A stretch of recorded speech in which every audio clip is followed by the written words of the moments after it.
የቡሄ በዓል በደብረ ታቦር ሃይማኖታዊ፣ ታሪካዊና ባህላዊ እሴቶችን አያይዞ የያዘ በየዓመቱ ነሐሴ 13 ቀን በኢትዮጵያ ኦርቶዶክስ ተዋሕዶ ቤተክርስቲያን ምዕመናን ዘንድ በታላቅ ድምቀት የሚከበር አብይ በዓል ነው። በተለይም ደግሞ ከደቡብ ጎንደር ዋና ከተማ ከሆነችውና ከባዶ ስም ከተሰየመችው ደብረ ታቦር ከተማ ጋር ያለው ቁርኝትና የአከባበር ስነ ስርዓት እጅግ ማራኪ ነው። ታሪካዊ አመጣጡና ሃይማኖታዊ ምስጢሩ። የቃሉ ትርጉም ቡሄ ማለት ገላጣ ብሩህ መናጣ ማለት ነው። ከክረምቱ ጭጋግና ደመና በኋላ የሰማይ መከፈትና የብርሃን ወገግታ የሚታይበት ወቅት በመሆኑ ቡሄ ተባለ። ቡሄ ከዋለ የለም ክረምት፣ ዶሮ ከጮኸ የለም ሌሊት የሚለው ተረትም ከዚህ የመጣ ነው። የሃይማኖት ታሪኩ በዓሉ ኢየሱስ ክርስቶስ በታቦር ተራራ ላይ ሦስቱን ደቀ መዛሙርት ጴጥሮስ፣ ያዕቆብና ዮሐንስን ይዞ በመውጣት ምስጢረ መለኮቱን ብርሃነ መለኮቱን የገለጠበትን ዕለት ለማሰብ ይከበራል። ማቴዎስ ምዕራፍ 17 ከቁጥር 1 እስከ 9።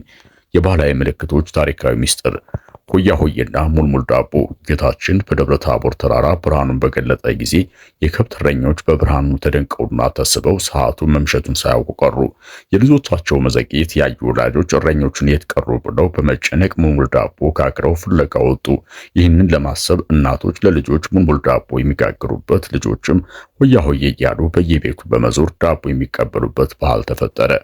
ችቦ ማብራት። ወላጆች እረኞቹን ፍለጋ ሲወጡ ምሽት ስለነበር መንገድ ለማብራት ችቦ አበርተው ነበር። እንዲሁም የጌታን ብርሃነ መለኮት መገለጥ ለማብሰር በየቤቱና በየደጁ ችቦ ይበራል።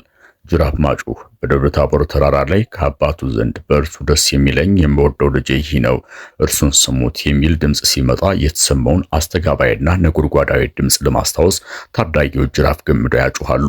የቡሄ በዓል በደብረ ታቦር ከተማ አከባበር። በደብረ ታቦር ከተማ የቡሄ በዓል ተራ የበዓል ቀን ሳይሆን የከተማዋ ትልቅ መታወቂያና የደስታ ማዕከል ነው። የዋዜማው ዝግጅትና የልጆች ሆያ ሆዬ። በዓሉ ከመድረሱ ቀናት ቀደም ብሎ በከተማዋና በዙሪያ ያሉ ታዳጊዎች የዛፍ ቅርፊቶችና የገመድ ቁሳቁሶችን አበጥረው ጅራፍ ማሰናዳት ይጀምራሉ። ከዜማው ጀምሮ በየመንደሩና በየሰፈሩ የሚሰማው የጅራፍ ድምፅ ማኖግ ከተማዋን ያናውጣታል። በዋዜማው ምሽት ነሐሴ 12 ልጆች በቡድን እየተደራጁ ከቀርከሃና ከእንጨት በተሰሩ ዱላዎቻቸው መሬት እየመቱ በህብረት ሆያ ሆዬ አሲዎ ቤሌማ እያሉ ይጨፍራሉ። እናቶች በደስታ የተጋገረውን ጠዛ የሸተተውን ሙልሙል ዳቦ ያድሏቸዋል።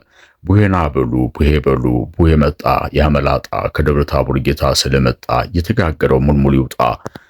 የችቦ ማብራት ስነ ስርዓት። በዋዜማው ምሽት በደብረ ታቦር ከተማ እያንዳንዱ አባወራ በየደጁ ችቦ ያበራል። መላዋ ከተማ በእሳት ነበልባልና በብርሃን ትደምቃለች። ቤተሰቦች በችቦ ዙሪያ ተሰብስበው ይመርቃሉ። አዛውንቶች ለልጆቻቸው የበዓሉን ምስጢርና የሀገሪቱን ታሪክ ያወርሳሉ። የተማሪዎች በዓልና የቆሎ ተማሪዎች ግብዣ። በደብረ ታቦር አካባቢ ባሉ ጥንታዊ ገዳማትና አበው አብነት ትምህርት ቤቶች ቡሄ የተማሪዎች በዓል በመባል ይታወቃል። የቆሎ ተማሪዎች ከበዓሉ ቀደም ብለው ስለ ደብረ ታቦር እያሉ እህል ብቅርና ጌሹ ይለምናሉ። ጠላውን ጠምቀው ዳቦውን ጋግረውና ቆሎውን ቆልተው በዕለቱ ለቅዳሴ ወደ ቤተክርስቲያን የመጣውን ምዕመን ሁሉ በፍቅር ይጋብዛሉ። የዕለቱ የደብረ ታቦር ኢየሱስ ቤተክርስቲያን ንግስ። በዕለቱ ነሐሴ 13 በከተማ በሚገኘው ታሪካዊ የደብረ ታቦር ኢየሱስ ቤተክርስቲያን ታላቅ የንግስ በዓል ይከበራል። ከአካባቢውና ከሩቅ አገር የመጡ አላፍ ምዕመናን፣ ካህናትና ዲያቆናት በነጭ ባህላዊ አልባሳት አጊጠው በያሬዳዊ ዜማና በታላቅ እልልታ በዓሉን ያደምቁታል።